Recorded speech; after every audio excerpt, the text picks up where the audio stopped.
Well, we've been told that Australia will become a nation of renters, but it's a pretty hard sell for most of us who still dream of owning our own home.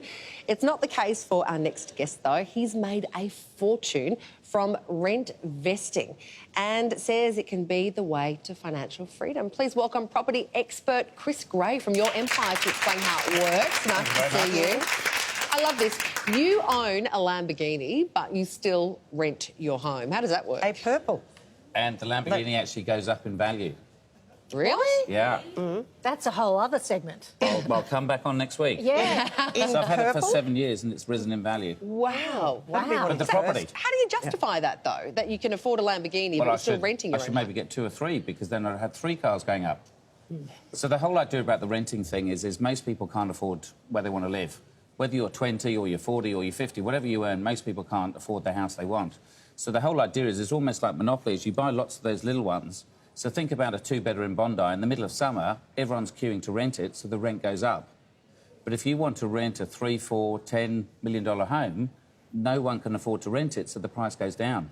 So the numbers work is whatever you can afford to buy, you can actually rent somewhere 3 times more expensive. Oh. So let's go through those numbers again, because I read it this morning. I had to read it twice.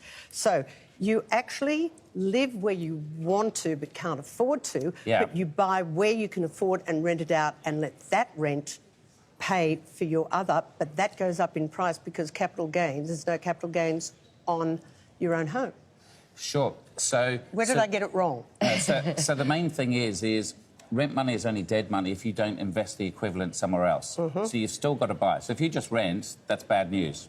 But if you keep buying these little ones, the rental on the little ones is quite often maybe 4 or 5%, whereas the rental on a very expensive one's only about 1 or 2% because people can't afford it.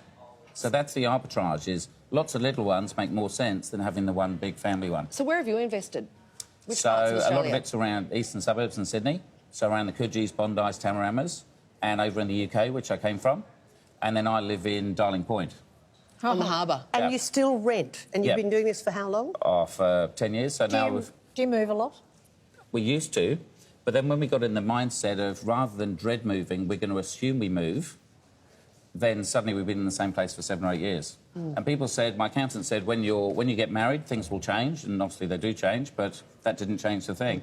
And when you have kids and they go to school, it still hasn't changed. So you started with 1 property, though. Yeah. You left work.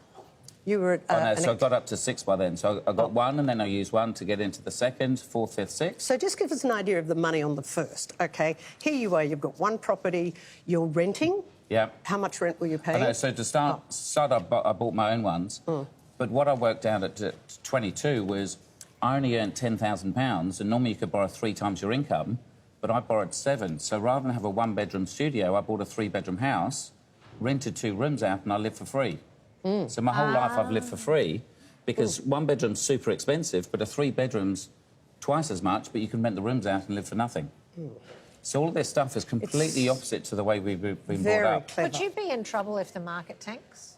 So the whole idea is you still have cash and you have that in your offset account to help pay for anything. But with the downturn in Sydney the last few years, those little kind of $1 million Bondi ones haven't really dropped, maybe 5%. Whereas a $3 or $4 million home could be changing 20 or 30%. Yeah. So it's actually even safer to have lots of little ones, and the banks prefer it that you have 3 or 4 properties rather than the 1 big family home. Now, you've actually shared some rules for choosing an investment property when it comes to rent vesting. Let's go through them. Buy in the best location you can. So you don't need to be a genius. So I'm not that clever, but it's the basic rules. Location, location, location. We've all heard it, but people forget about that and they don't do it. Right. So rather than buy the beautiful property in the ugly location, get the ugly property in the best location because you can always change ugly later on.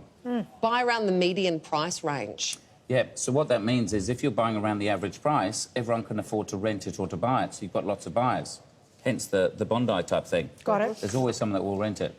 Choose a property type based on the local demographic. What do you mean by that? Yep, so in Sydney, normally I buy a unit because that's what the average person lives in for the average property price.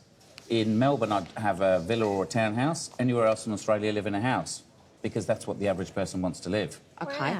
What about this? Treat it like an Excel spreadsheet, not something you might lost live in one day. No, you've lost me now. Because investing can be so emotional. Now, what's the one thing accountants haven't got? Emotion. Emotion, exactly. Yeah. So when it comes to marriage, you want to be emotional, but when it comes to property investing, you want to be like that accountant. And finally, always get an independent valuation. Yeah, this is the funny thing, is everyone gets so engrossed in the property and they fall in love with it, and they'll just pay based on what the agent's telling them. For something like $500 or $600, you can pay an independent expert to come and value the property to make sure that you're not overpaying for it. You made a great little comparison in the ad break that it's a bit like playing Monopoly. What do you mean by that? So the idea is have lots of those little green houses, which in Sydney would be a unit or anywhere else a little house, because people land on them all the time and they're reasonably cheap to buy.